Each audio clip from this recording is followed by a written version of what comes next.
I'm Pete Maguire and I'm a partner and head of the outsourcing technology and commercial team. Today I wanted to have a chat about issues affecting the supply chain, logistics and warehousing for both end customers and suppliers.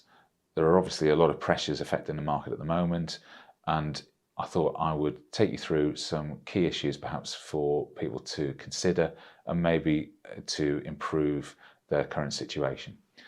Obviously, at the moment, the UK in particular is facing huge inflationary pressures, particularly around raw materials. So things perhaps for businesses to consider will be actually dust off the contracts that you have. Don't leave them in a bottom drawer, and have a look at a number of areas. So to start with, I would advise any client to have a look at their price review clauses and whether there are possibilities to flex those in any way. Some clients want fixed pricing, but customers may not accept those, and there's a little less flexibility around them.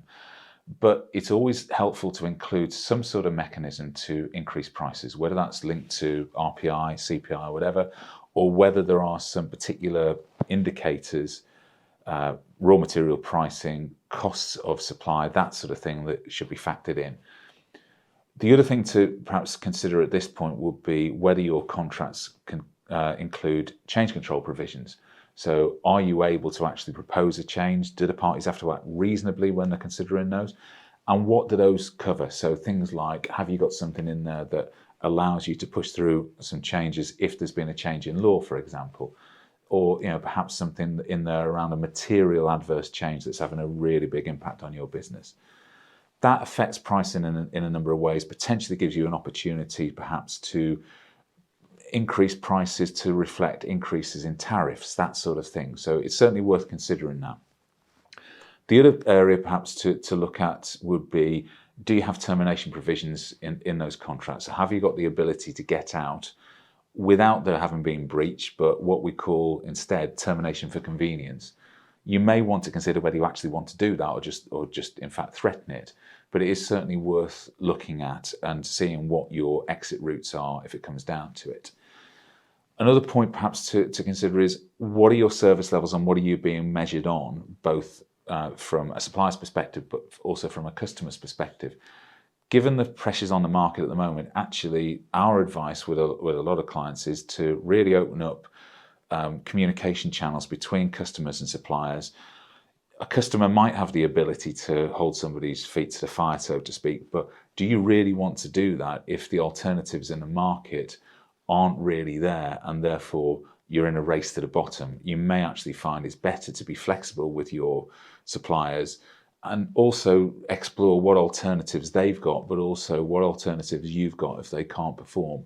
You may find that actually you're better off working with them rather than really forcing things through.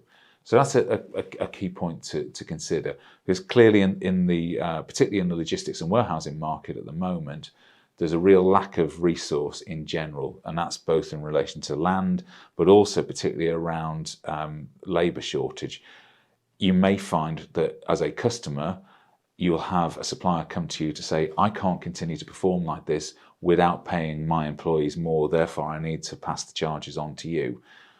That might be difficult to stomach, but if you haven't got anywhere else to go, it's worth exploring and maintaining that relationship in the longer term. The final takeaway for me would be, for any suppliers, actually map your own supply chain, have a think about where you've got weaknesses. So, for example, do you need to onshore your supply chain? There's an awful lot of clearly of supply coming in, particularly supply products from the Far East, but also given what's happened in Ukraine, within Europe. You've got restrictions there, so perhaps it may be worth considering onshoring your supply chain more, relying more on UK suppliers as opposed to going further afield. That may end up costing more, but you may find that your end customer is prepared to wear those costs if they know that they're going to have a lot more certainty around what they're getting.